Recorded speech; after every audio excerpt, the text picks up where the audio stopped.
Kipindi kifuatacho kimegharamiwa na marafiki na wabia wa Joyce Meyer Ministries. Tunaweza kuona wazi kwamba ni lazima tufe ili tuishi. Kadri tunavyozidi kuwa wafu kwa nafsi zetu, ndivyo tunazidi kuwa wafu kwa ubinafsi, na ndivyo tunazidi kuishi, yani kuishi kikweli ndani ya Roho. Utafurahisha sehemu ipi ya utu wako?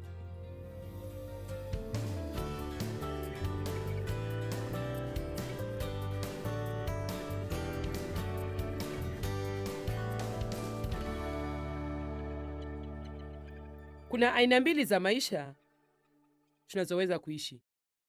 Tunaweza kuishi maisha ya ubinafsi au maisha ya kiungu. Tukiishi maisha yanayolenga ubinafsi wetu, ya kujitakia, ya kujifikiria na ya kutaka kutimiza nia zetu peke yake, tutafadhaika. Na wengi wenu ambao hamna furaha wakati huu, si ndani ya ukumbi huu peke yake, bali hata wale wanaotutazama kwenye runinga, hamna furaha. Pengine hata unasema, sijui kwa nini nimepoteza furaha yangu, lakini mara nyingi hatupotezi furaha yetu kwa sababu ya matatizo tuliyo nayo. Ni kwa sababu tuna ubinafsi mkubwa. Hata wakati mwingine tunajaribu tu kutatua matatizo yetu, na hiyo inatufadhaisha.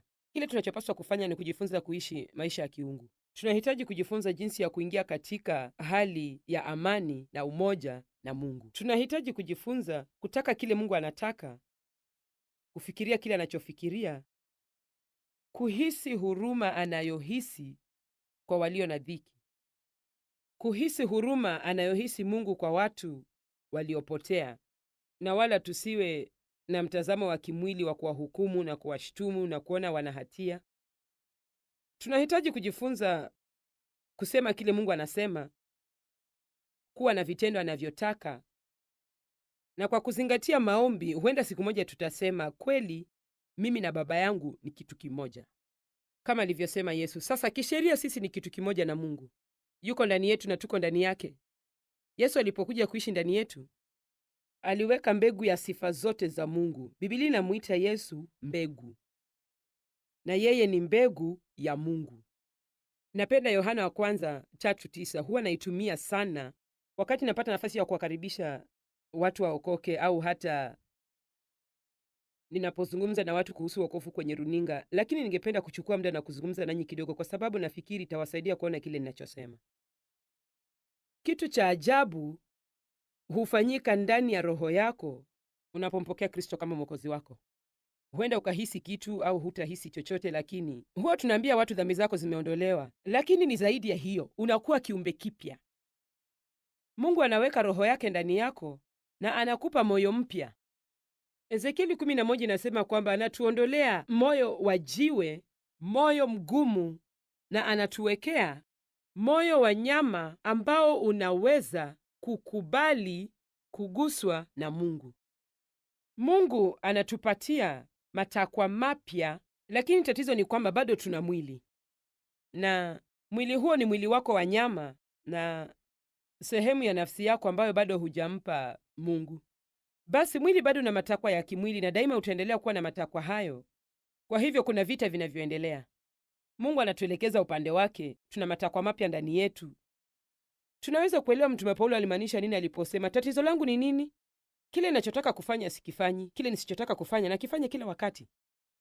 Na tunaelewa hilo. Ni kama kusema, ndiyo, natazamia kutenda mema, lakini naamka na nafanya mambo ya kipuzi siku nzima. Mungu, sielewi tatizo langu ni nini. Kwa hivyo ni muhimu sana kwako kuchukua muda wa kujifunza na mimi usiku wa leo mengi zaidi kuhusu utu wako. Wewe ni roho, una nafsi na unaishi kwa mwili. Wewe ni kiumbe mwenye sehemu tatu. Ni kama vile ile hema ya kukutania katika Agano la Kale. Kulikuwa na sehemu ya nje, sehemu ya ndani, na mahali patakatifu pa patakatifu. Mahali patakatifu kabisa ni roho zetu. Unapompokea Kristo, unapomwomba kusamehe dhambi zako, Mungu katika utatu wake anakuja kuishi ndani yako. Baba, Mwana na Roho Mtakatifu wanakuja kuishi ndani yako. Hivyo ndivyo Biblia inavyosema, naamini hilo. Kila mtu aseme, Mungu anaishi ndani yangu. Kinachomfanya achague kitu hiki kiwe nyumba yake mimi sijui, lakini ni wazi kwamba ni lazima aje na aishi ndani yetu na atuongoze na atuelekeze akiwa ndani ya nyumba hii mpya anayomiliki, kwa sababu hatuwezi kuishi hata siku moja bila yeye. Anapoingia, anasafisha kila kitu ndani ya roho zetu. Sikiliza hii. Yohana wa kwanza 3:9, kila mtu aliyezaliwa na Mungu, kila mtu aliyezaliwa na Mungu hatendi dhambi kimakusudi, akijua na kwa mazoea. Basi itanibidi tu niseme, ikiwa nitaamini Biblia, ukisema umeokoka lakini unaendelea kutenda dhambi kimakusudi, ukijua na kwa mazoea, basi hujazaliwa upya. Kwa sababu, lakini sijasema kwamba ukitenda dhambi hujaokoka. Nimesema ikiwa unatenda dhambi, unajua unatenda dhambi na unaendelea kufanya hivyo kwa kukusudia, basi kuna kitu hakiko sawa, kwa sababu watu walio na moyo wa kumcha Mungu hawawezi kufanya hivyo. Unapompokea Kristo kama mwokozi wako, kutenda dhambi kutakutatiza na utaishi maisha yako yote ukijaribu kuwa kile Mungu anataka uwe. Amen. Sasa haijalishi kama tutafika mahali tunapotaka kufika au la. Sidhani kufika ni muhimu kuliko kuendelea kutembea na Mungu. Na wale miongoni mwenu ambao bado mnanitazama kwenye runinga, bado hamjakata tamaa, najivunia kwa ajili yenu, kwa sababu ni neno la Mungu peke yake ndilo litakalotubadilisha. Basi anasema kila mtu aliyezaliwa na Mungu hatendi dhambi kwa kukusudia, akijua na kwa mazoea, kwa sababu uzao wake wakaa ndani yake, asili ya uzima wake, uzao wa kiungu. Napenda hilo. Wala hawezi kutenda dhambi kwa sababu amezaliwa kutokana na Mungu. Mtu akiwa ndani ya Kristo amekuwa kiumbe kipya, ya kale yamepita, tazama yamekuwa mapya.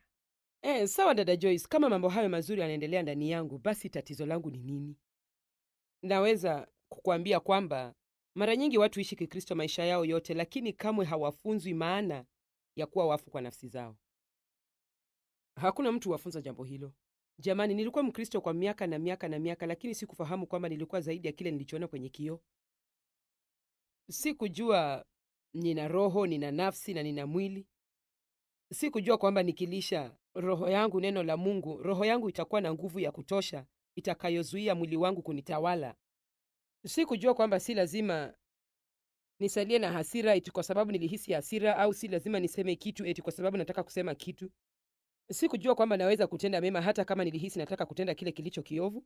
Sikujua mambo haya. Sikuelewa kwamba mimi ni kiumbe chenye sehemu tatu, na kwamba Mungu alikuwa amekuja kuishi ndani yangu, na kwamba sasa nilikuwa safarini pamoja naye, na kuna mambo ambayo Mungu atanionyesha maishani mwangu ambayo anataka niyaweke mkononi mwake. Ndiyo Mungu, unasema ukweli, naachilia jambo hili kwako. Shughulikia jambo hilo Mungu, na unibadilishe.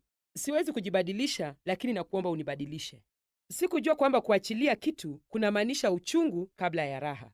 Kwa hivyo nilipojaribu kuachilia, uchungu ulipoanza, nilianza kutoroka na si kutaka kuendelea. Basi hatimaye nilijifunza kwamba unamiliki ahadi za Mungu kupitia imani na subira. Lazima uwe na subira. Wacha Mungu afanye kile anachotaka kufanya maishani mwako. Ikiwa anakuonyesha jambo fulani maishani mwako, unapaswa kushirikiana naye. Chambua neno kuhusu jambo hilo, omba kuhusu jambo hilo, mpaka Mungu atekeleze kazi inayopaswa kutekelezwa ndani yako. Atakuacha upumzike kwa muda, huenda haitakuwa kwa muda mrefu sana, kisha atakuonyesha jambo lingine, na hiyo itaendelea maisha yako yote. Kwa hivyo ni sharti ujifunze kuifurahia. Nimesema ni sharti ujifunze kuifurahia.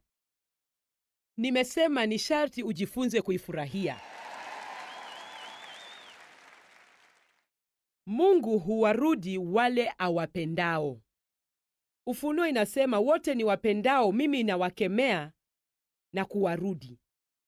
Kwa hivyo kila Mungu anapokuonyesha jambo linalopaswa kubadilika maishani mwako, hiyo si nafasi ya kuwa na hisia za kuhukumiwa. Ndiyo kitu kingine ambacho hakiko sawa na mimi. Unajua hakuna muovu kama mimi, mtu anawezaje kuwa? Nilikuwa najiuliza, ni vipi mtu mmoja anaweza kuwa na haya matatizo yote? Mbona wewe hujishughulisha na mimi kila wakati? Mbona hujishughulishi na Dave? Mbona usijishughulishe na mtu mwingine? Mbona mimi kila wakati? Na unajua nini? Mungu hajalishwi na maoni yako kuhusu kile anachopaswa kufanya kwa maisha ya mwingine. Kile anachotaka useme ni niko hapa Mungu, nibadilishe, fanya kile unachotaka na mimi. Nataka kuwa kile unachotaka niwe. Nataka kuwa kitu kimoja na wewe. Kufa ili uishi.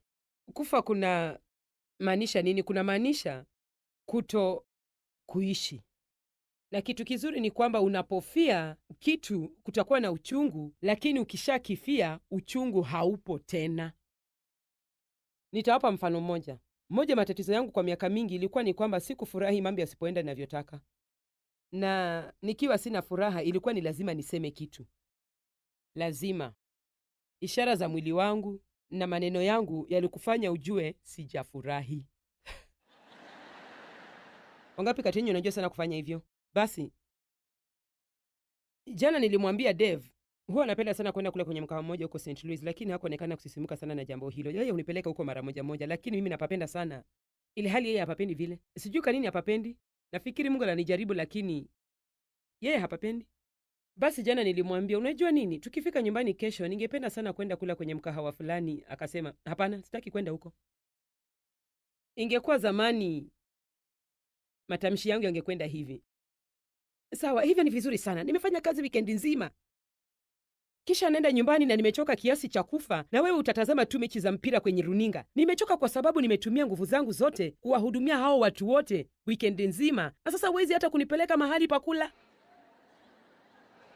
Kisha tungebishana na mambo mengine mengi na mengi, na naweza kuambia ukweli kwamba jana niliposema hapana, sitaki kwenda huko, nilifikiri sawa, hiyo ni kuwa huru. Nawaambia, hiyo ni kuwa huru. Nakumbuka wakati mmoja mimi na Dave tulikuwa tunatafuta picha za kuweka nyumbani mwetu, picha zilizochorwa, na tulienda kwenye duka moja na tukaona picha moja ambayo Dave alipenda sana. Mimi na Dave wakati mwingine hatupendi vitu sawa ikija kwa mambo ya mapambo. Basi mimi sikupenda picha hiyo, yeye alipenda picha hiyo. Mimi sikupenda picha hiyo. Jamani, nataka mnielewe. Sikupenda picha hiyo, alipenda picha hiyo. Alitaka kununua picha hiyo. Basi nikaanza kusema, sipendi hiyo picha, sitaki tuweke picha hiyo nyumbani. Hatutanunua picha hiyo, nachukia hiyo picha.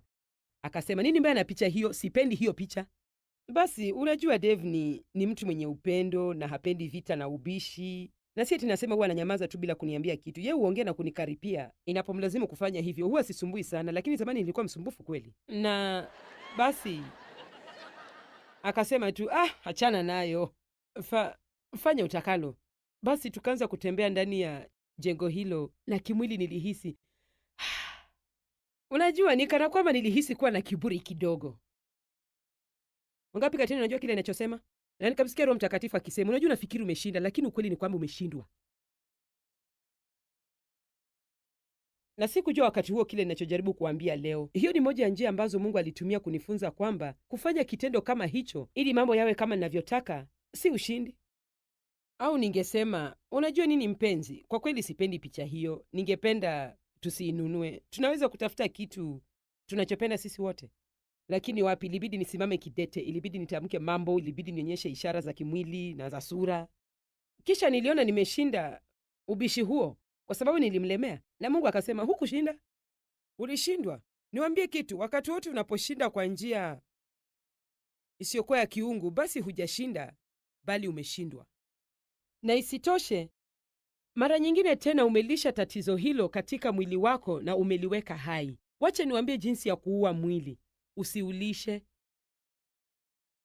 Naweza kuleta mmea wa aina yoyote hapa juu, na tusiulishe kwa muda na utakufa. Magugu yatakufa usipoyamiminia maji au usipoyalisha. Na hivyo ndivyo tunaifia nafsi yetu. Tunawacha kukubali kuwa na matakwa yasiyo ya kiungu ndani yetu ambayo Mungu ametuonyesha. Na hili ndilo jambo unalopaswa kuelewa. Huwezi kujibadilisha. Naweza kuja kwako na niseme, wewe uzungumza kupita kiasi, na unaweza kujaribu sana usizungumze kupita kiasi, na upate haikusaidii kabisa. Lakini Mungu akimulika tatizo hilo, naanze kukwambia kwamba wewe uzungumza kupita kiasi, ukishirikiana na Mungu, utakuwa na uwezo wa kubadilika, kwa sababu kile Mungu anakwambia ufanye, atakuwezesha kukifanya. Tuko pamoja? Na ni muhimu sana tuelewe swala hili kuhusu kuifia nafsi yetu, kwa sababu tusipolielewa vizuri, tutajipata tunazunguka na kuzunguka na kuzunguka milima ile ile. Nilikuwa kanisani kwa miaka na miaka na miaka, pengine kwa miaka 15. Sikuwahi kusikia funzo kama hili. Nilienda tu kanisani na nikarudi nyumbani na sikubadilika. Nilibishana na Dave wiki nzima, nilimsengenya mhubiri na nikarudi kanisani. Jamani, mnacheka kwa sababu mnajua vizuri sana kile ninachozungumzia. Hata sikutaka kwenda kanisani, nilitaka ibada iishe haraka. Kweli tunafikiri kwenda tu kanisani humfurahisha Mungu? Kile tunachofanya ni kuona tu kwamba tumeenda ili tumfurahishe Mungu, lakini Mungu naye anasema mnajidanganya wenyewe.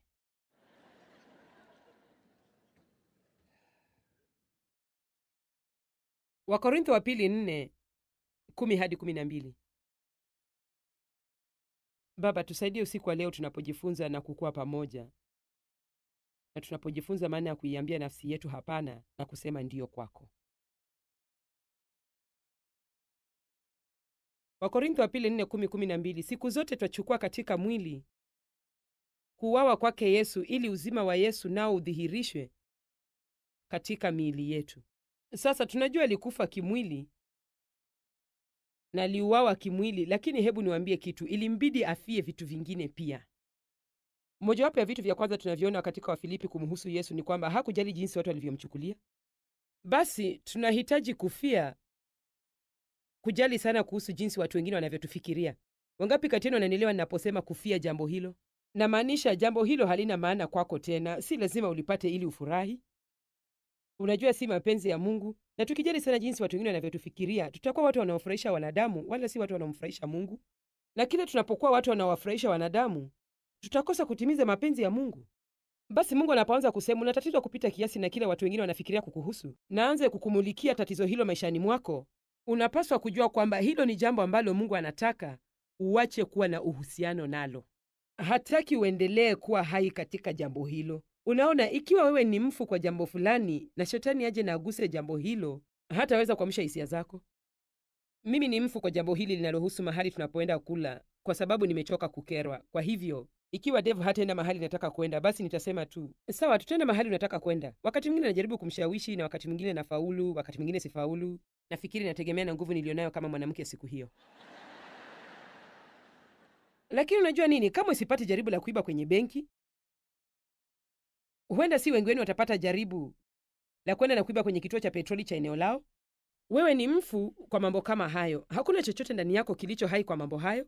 Lakini huenda ukajaribiwa utakapotoka hapa kwa gari lako, kisha mtu aingie vibaya mbele yako barabarani na gari lake.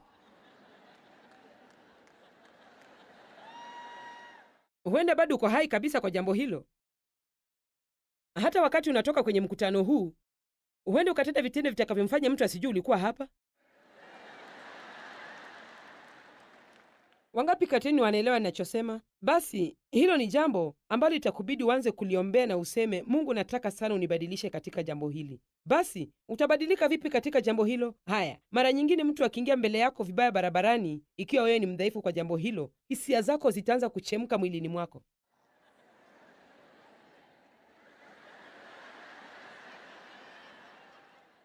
Mungu nisaidie, nisaidie, nisaidie, nisaidie, nisaidie, nisaidie, nisaidie.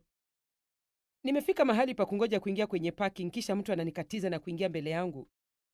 Sitamwacha nikoseshe amani wala hata tone la furaha yangu. Nitasema tu, barikiwa, barikiwa. Nimefia jambo hilo. Kuna vitu vingi ambavyo bado sijavifia, lakini Bwana asifiwe, sijafika mahali ninapopaswa kuwa. Lakini namshukuru Mungu, siko mahali nilipokuwa hata hivyo. Nakuwa, nabadilika, niko njiani. Sasa mambo yasipoenda unavyotaka, hisia zako zitajitokeza kimwili, na njia pekee unayoweza kufia jambo hilo ni kulipinga na kukataa kulilisha. Kisha kila jambo hilo linapojitokeza, utaweza kulikataa kwa urahisi na kwa urahisi na kwa urahisi mpaka ifike mahali jambo hilo halitaweza kukutawala tena. Wangapi kati yenu wamewahi kuona jambo kama hilo ninalozungumzia katika sehemu fulani ya maisha yao, lakini sasa mmepata ushindi dhidi yake? Sawa. Wangapi kati yenu bado mnatatizwa na vitu kadhaa? Sawa. Basi ni wazi kwa nini Mungu amewaleta hapa usiku wa leo. Wacha niwakumbushe, kadri tunavyozidi kuishi maisha ya kiungu, ndivyo tunazidi kuwa na furaha. Basi mstari wa 10 wa Korintho wa pili 4, siku zote twachukua katika mwili kuuawa kwake Yesu, ili uzima wa Yesu nao udhihirishwe katika mili yetu. Tunaweza kuona wazi kwamba ni lazima tufe ili tuishi. Kadri tunavyozidi kuwa wafu kwa nafsi zetu, ndivyo tunazidi kuwa wafu kwa ubinafsi, na ndivyo tunazidi kuishi, yani kuishi kikweli ndani ya Roho. Utafurahisha sehemu ipi ya utu wako? Utafurahisha sehemu ipi ya utu wako? Je, utafurahisha mwili wako na kuupatia chochote kile ili uwe na hisia za kiburi na kujiinua ilhali ndani yako umejaa kifo? Au utafanya kile ambacho unajua Mungu anataka ufanye kutoka moyoni mwako, hata kama mwili wako utakasirika, upuuze, ili uwe na furaha na amani ndani yako ambayo hakuna mtu anaweza kukupokonya? Jamani, Bwana asifiwe. Sasa Paulo alisema, ili nimjue yeye na uwezo wa kufufuka kwake na ushirika wa mateso yake, nikifananishwa na kufa kwake, ili nipate kwa njia yoyote kuifikia kiyama ya wafu. Kuna mtu mmoja katika Mathayo 8:22 ambaye Yesu alimwambia, nifuate, na alijibu, Bwana, wacha kwanza nikaekae hapa nikingoja babangu mkongwe afe ili nimzike. Na Yesu alimwambia kitu kisicho cha kawaida. Yesu alionekana kuwa na roho ngumu. Alisema, nifuate, wache wafu wazike wafu wao. Sasa sidhani Yesu alikusudia kusema tusiwajali wazazi wetu, tusiwajali jamaa zetu. Nadhani kuna ujumbe mzito zaidi hapo. Unahitaji kuacha kujishughulisha sana na vitu vilivyokufa, vitu ambavyo havizai uzima wowote kwako, na unahitaji kujifunza jinsi ya kufanya kile ninachokwambia na unifuate. Huwa tunaacha vitu visivyo na uzima wowote ndani yetu vituzuia kumfuata Yesu ambaye ndiye uzima. Mimi ndimi njia, ukweli na uzima. Mtu haji kwa Baba ila kwa njia ya mimi. Vitu vilivyokufa ni kama vile ubinafsi, wivu, tamaa, kutotosheka, malumbano, hofu, hasira, wasiwasi, kutosamehe, machungu, kujionea huruma, tamaa za kimwili, uraibu, madeni mengi, uvivu na mengineyo na mengineyo na mengineyo na mengineyo. Kwa mfano, unaweza kuwa unaenda kwenye kanisa lililokufa. Unaweza kwenda huko kila wiki, lakini shingo upande. Unasema fadhali haingekubidi uende, unatamani ibada ishe haraka, unaangalia saa yako, unalala kidogo, usingizi kidogo. Ukitoka huko huwezi hata kumbuka ni nini kilizungumziwa, lakini angalau ulikuwa hapo. Niwaambie kitu, hakuna zawadi ya jambo kama hilo. Hakuna. Basi mbona unaenda huko? Sijui, ni kitu nimekuwa nikifanya kwa muda. Nikiacha kwenda nyanyangu atakasirika. Sijui. Ikiwa unaenda mahali palipo kufa ambapo hukui, hupewi changamoto, hubadiliki, basi hapo hakuna uzima kwako. Unapoteza tu muda wako na vitu vilivyokufa. Ni vitu vingapi vilivyokufa ambavyo vinapoteza muda wako? Kuna vitu vingapi maishani mwako ambavyo havizai uzima wowote kwako? Ni watu wangapi unatangamana nao wenye fikira zilizokufa? Hiyo imewaamsha. Hebu acha nirudi nyuma kidogo na niseme kuna makanisa mengi sana mazuri. Makanisa mazuri. Lakini nakwambia ukienda mahali kuna uzima. Wangapi kati yenu wanajua kuna uzima ndani ya ukumbi huu siku wa leo? Jamani! Sikujua watu wanaweza kuwa hivi kanisani. Mnaimba, mnapiga vifijo, mnacheka, mnapiga makofi, mmesisimuka, mnataka niendelee na niendelee. Sio ni watu wakifanya.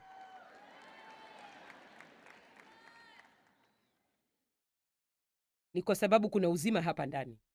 Na tunapaswa kujifunza kujua wakati tunagusa uzima na wakati tunagusa kifo. Unagusa kifo wakati unakaa mezani ukila chakula cha mchana, kisha unaanza kulalamika kuhusu kazi yako na kusengenya wafanyakazi wengine. Hicho ni kifo.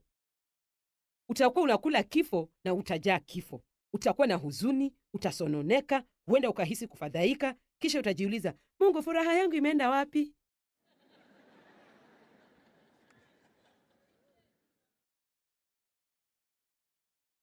Zika vitu vilivyokufa na usonge mbele na Mungu. Wachana na mitazamo yako yote iliyokufa. Ubinafsi ni sawa na kifo, lakini upendo ni sawa na uzima. Sasa kama kuna njia moja tunayopaswa kuomba, ni kuomba hivi: Mungu, nisaidie niache ubinafsi. Sina umuhimu mkubwa kama ninavyofikiria. Kweli tuna umuhimu kwa Mungu, lakini hebu nikwambie, si wewe peke yako dunia nzima unaitaka mambo yaende kama unavyotaka. Tena si wewe peke yako unastahili mambo ya kuende kama unavyotaka. Kwa nini lazima niende kula mahali ninapotaka kesho na Deva aende kula mahali ambapo hapendi? Je, mimi ni muhimu zaidi kumshinda yeye? Naweza kusema nilifanya kazi sana wikendi, lakini kuna uwezekano kwamba kukaa hapo alipo na kunisikiliza mimi kama anavyofanya ni kazi ngumu kuliko ile anayofanya mimi. Nakwambia, Dave ameketi kwa maelfu na maelfu na maelfu. Nilimwambia kitu kuhusu kile nitakachohubiri usiku wa leo, na mmoja wa watu waliokuwa nasi alisema kitu. Alisema, ndio, nimesikia mahubiri kama hayo mara 5,000. Lakini unajua nini? Huwa yuko makini sana. Huwa anacheka kila ninapowachekesha watu, huwa ananitia moyo. Kwa hivyo anafanya kazi ni kwa njia tofauti, lakini yuko nami hapa. Unaona, sisi sote hujifikiria sisi peke yetu, na kila kitu kinakuwa ni na mimi je, na mimi je, na mimi je, na mimi je. Si wewe tu ndio uko duniani, na tukiendelea kujifikiria sisi peke yetu tutafadhaika. Na tuangalie Timotheo wa kwanza 5:6. Timotheo wa kwanza 5:6, bali yeye asiyejizuia nafsi yake, anayependa anasa, amekufa ingawa yu hai. Jamani, hicho ni kifungu kizuri ajabu. Kwa hivyo hiyo miaka yangu yote nilipokuwa najifikiria mimi tu, sikujali kuhusu furaha ya watu wengine ila yangu. Kila mtu alipaswa kuishi ili anifurahishe, na ndiyo, hata hivyo nilikuwa Mkristo. Nilimwamini Yesu, lakini sikufahamu chochote kuhusu kile ninachowazungumzia usiku wa leo. Unajua, kuna Wakristo wangapi wasio na furaha kwa sababu hawafahamu jinsi ya kukomaa katika Mungu? Si eti kwamba hawataki, hawajui jinsi ya kufanya hivyo. Na kwa kawaida jambo linapoanza kuwa chungu, tunaanza kulitoroka na kufikiri kwamba kuna kitu hakiko sawa na jambo hilo. Ndiyo maana nataka niwaambie wazi kwamba ninaposema jiachilie kwa Mungu, wakati wote kujiachilia humaanisha kuona uchungu kwanza, kisha raha baadaye. Kuifia nafsi yako wakati wote humaanisha kuona uchungu kwa nafsi yako, kisha furaha kubwa baadaye.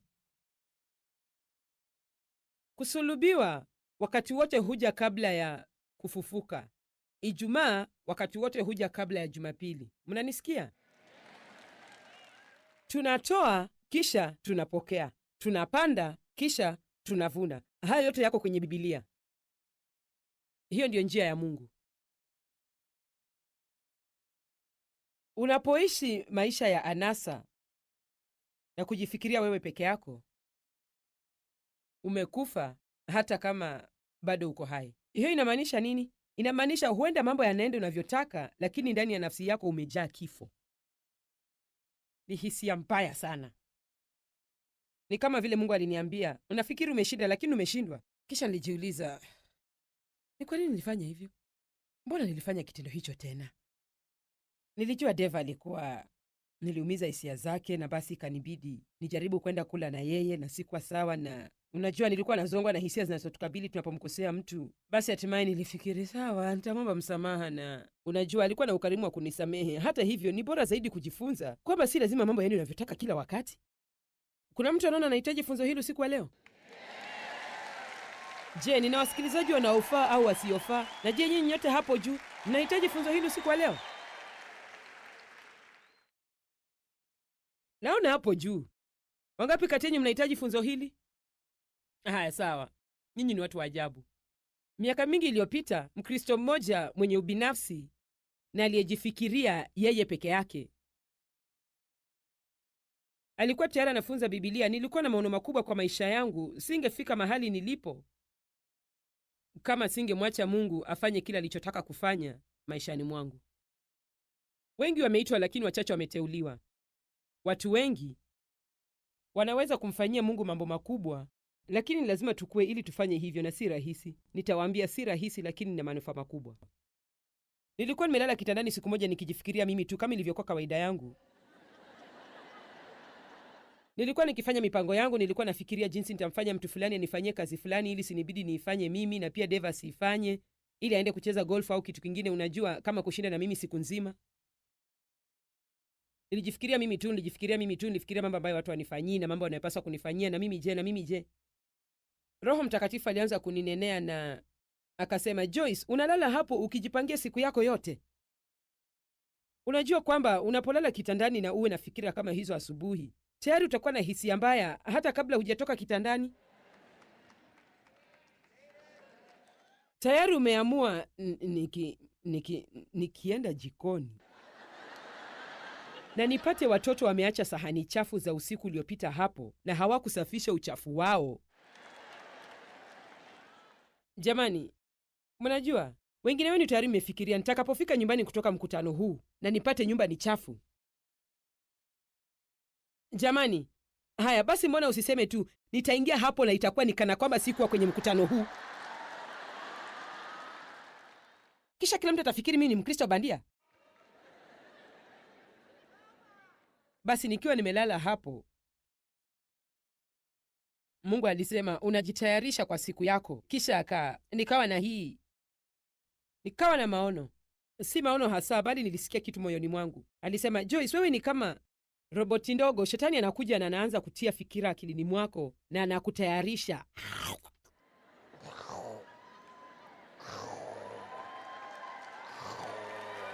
Na akasema mbele ya macho yangu, wewe huwa uko hivi kila siku. Na mimi je, na mimi je, na mimi je, na mimi je, na mimi je, na mimi je, na mimi je.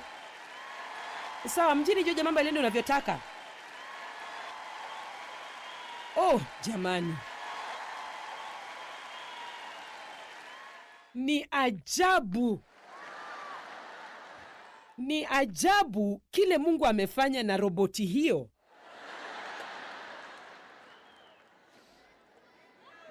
Pia mimi nawapenda. Haya, hebu tuangalie Yohana wa kwanza 3:14. Ubinafsi ni sawa na kifo. Upendo ni sawa na uzima. Usijifikirie. Ukiwa kitandani asubuhi, fikiria kile unachoweza kumfanyia mtu mwingine. Mimi hufanya hivyo siku hizi. Huwa nachukua muda kila asubuhi nikifikiria kitu ninachoweza kumfanyia mtu mwingine siku hiyo, na kusudia kufanya hivyo. Si lazima nihisi kufanya hivyo. Nafikiria kuhusu kitu nilicho nacho ambacho naweza kutoa mtu nitakayekuwa naye siku hiyo na jinsi inaweza kuwa baraka. Mungu nisaidie nimtie moyo kila mtu nitakayekuwa naye leo. Unapaswa kufikiria jinsi ya kuwa baraka kwa watu. Wagalatia 6:10 inasema, tuwatendee watu wote mema na hasa jamaa ya waaminio. Wathesalonika wa kwanza 5:15 inasema, lifuateni lililo jema kwa watu wote. Lifuateni. Usingoje tu nafasi hiyo ije kwako, itafute kwa dhati. Shetani muogopa mtu anayetembea katika upendo. Hawezi kumtikisa mtu anayetembea katika upendo. Tunapaswa kutembea katika upendo wa kina. Tembea kwa dhati katika upendo. Sisi tunajua ya kuwa tumepita toka mautini kuingia uzimani, kwa maana twawapenda ndugu wa Kristo wenzetu. Yeye asiyekuwa na upendo wakati wote akaa katika mauti ya kiroho. Wangapi kati yenu wameelewa hiyo? Acha niwasomee tena. Sisi tunajua ya kuwa tumepita kutoka mautini kuingia uzimani, kwa maana twawapenda ndugu. Sasa unajua, unapopenda watu hutawasengenya. Unapowapenda watu hutakuwa mwepesi wa kuwahukumu na kuwakashifu. Unapowapenda watu utasaidia kutosheleza mahitaji yao walionayo. Kwa hivyo nataka kuhakikisha tutamki tu neno hili la upendo ovyo ovyo. Oh, ndiyo, Bwana asifiwe, nakupenda na upendo wa Bwana. Unamkumbatia, unambusu. Sitaki tena kusikia hayo. Sasa nenda mkumbatie mtu, mwambie unampenda na upendo wa Bwana. Basi unamfanyia nini mtu mwingine? Uko wapi wakati mtu anakuhitaji? Sisi ni wepesi kiasi gani katika kuwahukumu na kuwakashifu wengine? Sisi ni wepesi kiasi gani katika kusamehe? Upendo husamehe. Upendo hauumizwi haraka. Upendo una subira. Upendo ni mkarimu. Tunaweza kuzungumza kuhusu upendo, lakini upendo ni zaidi ya mahubiri. Upendo hujidhihirisha katika mambo tunayowafanyia watu. Mambo tunayowafanyia watu, si katika mambo wanayotufanyia, katika mambo tunayowafanyia. Watendeni watu kama mnavyotaka watendee nyinyi, si watendeni watu kama wanavyowatendea nyinyi. Sisi tunajua kuwa tumepita toka mautini kuingia uzimani, kwa maana twawapenda ndugu wa Kristo wenzetu. Yeye asiyekuwa na upendo wakati wote akaa katika mauti ya kiroho. Nitawaambia tu waziwazi, Ikiwa unataka kuwa na furaha zaidi, wangapi kati yenu unataka kuwa na furaha zaidi? Basi nitawaambia njia moja ya kufanya hivyo ambayo ninawahakikishia ni kweli 100%.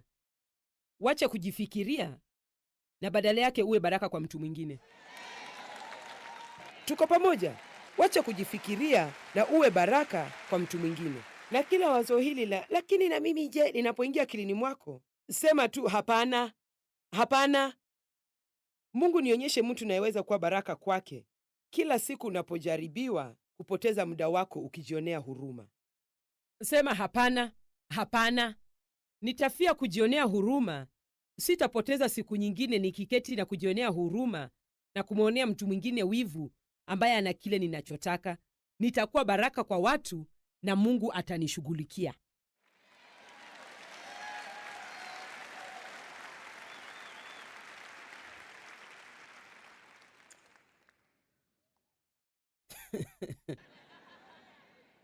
Asante. Marko 8:31 hadi 36. Akaanza Yesu kuwafundisha kwamba imempasa mwana wa Adamu kupatikana na mateso mengi na kukataliwa na wazee. Sasa Yesu aliketi chini na wanafunzi wake na akasema, sikilizeni, nitateswa, nitajaribiwa, nitachoka, nitakataliwa, nitakufa na baada ya siku 3 nitafufuka tena. Basi huenda alipofikia mahali pa kuwaambia nitafufuka tena, tayari walikuwa mbona tatizo na sala la kuteswa, na basi labda hawakumsikia. Naye alikuwa akinena hilo waziwazi bila kuficha. Haya, sikiliza kilichotokea. Na Petro akamshika mkono, wakaenda mahali faragani, huku akimtazama, akamgeukia Yesu na kumkazia macho na akaanza kumkemea. Na Mungu bado alimtumia Petro kwa njia kubwa. Kuna matumaini kwangu. Wangapi kati yenu wanaweza kusema kuna matumaini kwangu pia? Unajua kwa nini? Kwa sababu Petro alifanya haya yote kwa sababu ya hofu. Akageuka akawatazama wanafunzi wake, akamkemea Petro, akasema, nenda nyuma yangu Shetani. Alijua hata haikuwa Petro. Shetani ndiye alikuwa anafanya kazi kupitia hofu ya Petro. Hofu yake ya mateso, hofu yake ya kuteswa, hofu yake ya kupitia kitu chochote cha uchungu. Ni kitu cha ajabu jinsi mwili unaweza kujaribu kujitoa kutoka hali yoyote isiyo nzuri. Lakini nitawaambia kitu kimoja, siwaambii kitu chochote ambacho Mungu hajanilisha. Ninapowafunza na mimi najifunza pia. Nilijaribu kuchukua njia iliyo rahisi, na nakwambia njia nyembamba hutuongoza kwenye uzima. Njia pana hutuongoza kwa kuangamizwa. Na katika njia nyembamba hakuna nafasi kwa mambo yangu ya kimwili, na mambo yako ya kimwili hayo lazima yaondolewe. Lakini natuongoza kuishi maisha yenye thamani. Rudi nyuma yangu Shetani, maana huyawazi yaliyo ya Mungu bali ya wanadamu. Huko upande wa Mungu bali upande wa wanadamu. Akawaita mkutano pamoja na wanafunzi wake, akawaambia, mtu yote akitaka kunifuata na ajikane mwenyewe, asijifikirie, ajisahau na asizingatie kabisa nafsi yake na matakwa yake, ajitwike na msalaba wake, anifuate. Sasa sikilizeni. Hiyo haimaanishi kwamba huwezi kuwa na kitu chochote unachotaka, kwamba huwezi kufanya chochote unachotaka kufanya. Haimaanishi huwezi kufurahia maisha yako. Isitoshe, inamaanisha kinyume na hayo, kwa sababu hili hapa jambo tunalopaswa kuelewa. Si kile tunachomiliki ndicho kinatuletea furaha, ni mtazamo wetu ndio hutuletea furaha. Na Mungu atakupatia vitu vizuri ikiwa utaweza kuwa na furaha, haijalishi kama unavyo vitu hivyo au la. Mungu anaweza kukupa madaraka kazini, hiyo nafasi unayotaka, lakini atafanya hivyo wakati sababu zako za kuitaka zitakuwa sahihi, na wala si kwa sababu tu unataka kujihisi uko salama na ujihisi vizuri. Tuko duniani, lakini hatupaswi kuwa watu wa dunia.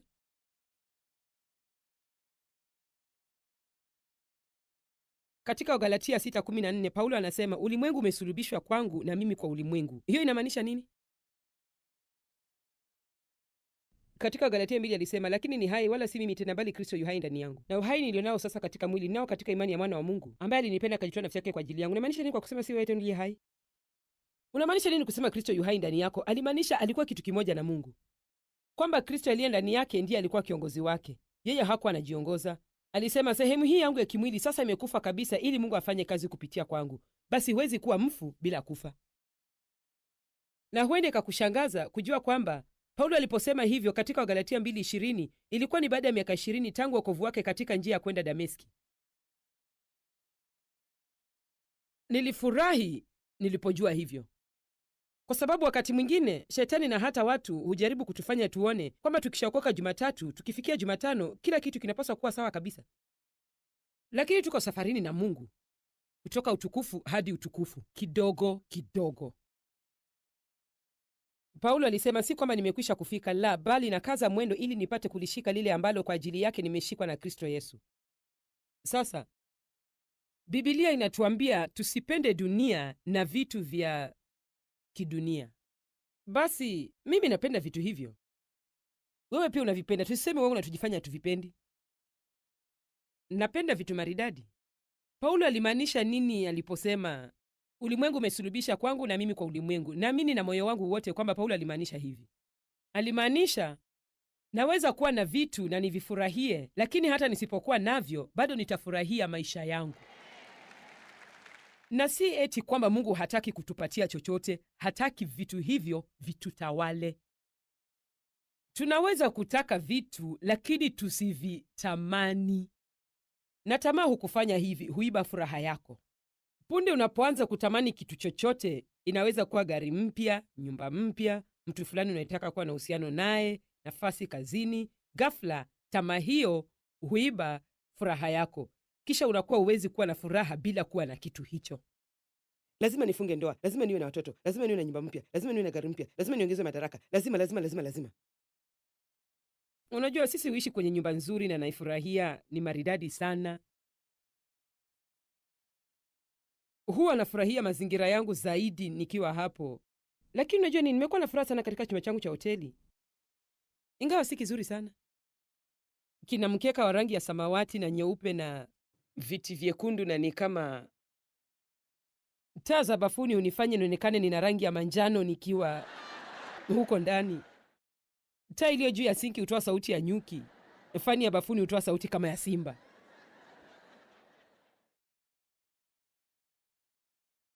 Sikilizeni. Furaha yako haiko katika mazingira yako. Ndiyo, nitafurahia kwenda nyumbani. Naweza waambia ukweli kwamba ingenibidi nitoke kwenye nyumba hiyo. Naweza kutoka na nini niishi kwenye flati na bado niwe na furaha. Ni sharti tuwe na uhusiano mzuri na Mungu na si na vitu. Ni sharti tuwe na uhusiano mzuri na vitu. Mpende Mungu, furahia vitu, lakini kamwe usiviache viwe muhimu kuliko Mungu. Kamwe usiviache viwe muhimu kuliko Mungu. Na punde unapofikiria kwamba huwezi kuwa na furaha bila kitu fulani, basi shetani anakutawala. Shikilia kila kitu kwa mkono mlegevu. Kuwa mtunzaji wa muda wala si mmiliki. Chochote ulicho nacho ni zawadi kutoka kwa Mungu. Ikiwa atataka umrudishie, ni bora ukiachilie haraka. Tuko pamoja? Hiyo ndio moja ya sababu kwa nini kutoa ni muhimu sana. Mungu anapokuambia utoe kitu ulicho nacho, ikiwa huwezi kukitoa basi kitu hicho kinakumiliki. Na ndio maana wakati mwingine Mungu atatuambia tutoe vitu fulani au tuachane na vitu fulani, na tunashindwa kuelewa kwa nini. Tunashindwa kabisa kuelewa kwa nini. Lakini anakujaribu tu ili aone umuhimu wa vitu hivyo kwako. Hebu tuangazie ni Timotheo wa kwanza. Ni vipi tunaweza kuwa duniani na tusiwe watu wa dunia? Ni sharti tusalie katika uhusiano unaofaa na dunia.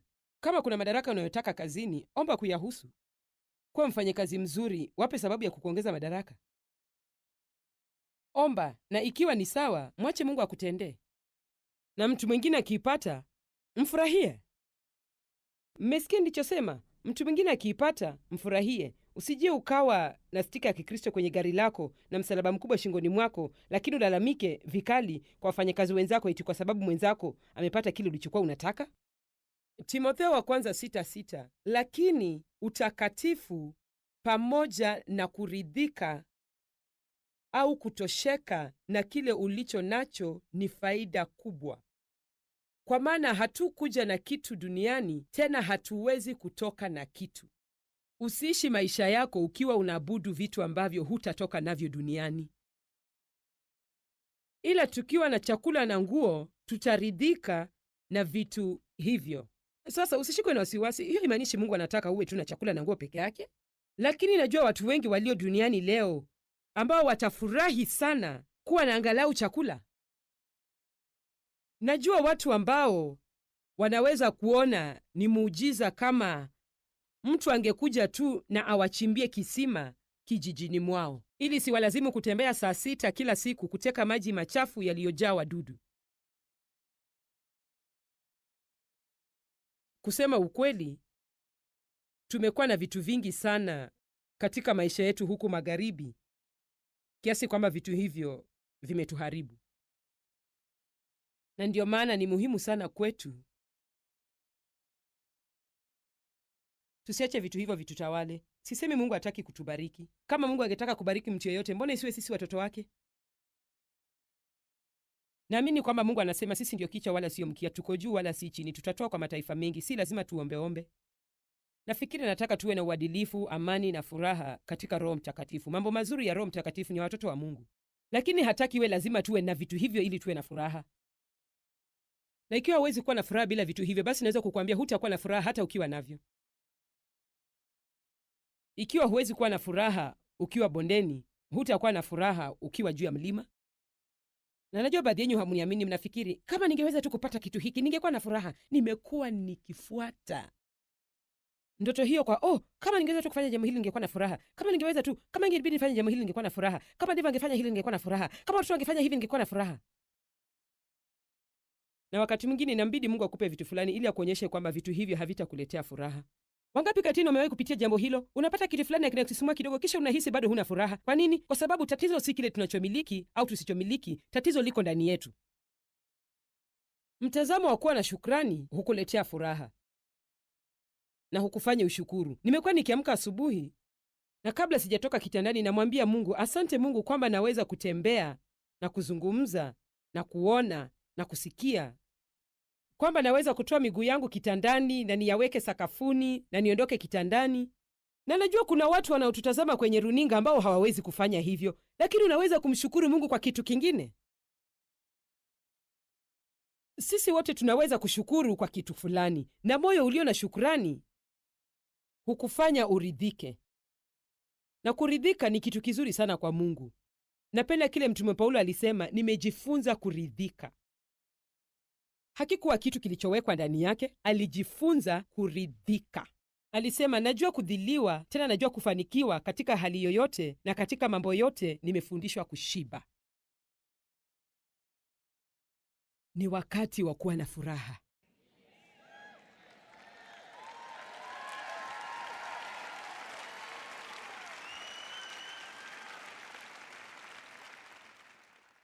Najihisi nataka kuwa mama yenu usiku wa leo. Ningependa kuja hapo chini na niwashike wengi wenu na niwatikise kidogo.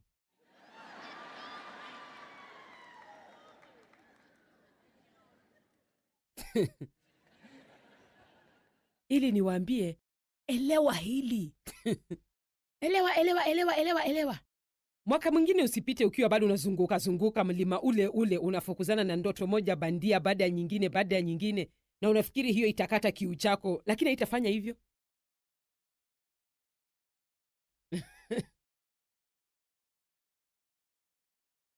Utafuteni kwanza ufalme wake na haki yake, na hayo yote mtazidishiwa. Kuwa kitu kimoja na Mungu. Mungu, mapenzi yako yatimizwe wala si yangu. Mungu, nifundishe ikiwa siwezi kusema kitu chema, nifunge kinywa changu. Nifundishe kutohukumu na kutokashifu na kutokuwa na mtazamo mbaya. Mungu, nataka kubadilika. Nisamehe kwa vile wakati wote mimi hukuomba umbadilishe mtu mwingine. Nibadilishe. Nifanye niwe. Nataka ujivunie kwa ajili yangu. Wangapi kati yenu nataka Mungu ajivunie kwa ajili yenu? Biblia inasema kwamba sisi ni wakilishi wa Mungu duniani, kwamba Mungu anazungumza na dunia kupitia sisi. Hilo ni jukumu la ajabu kweli.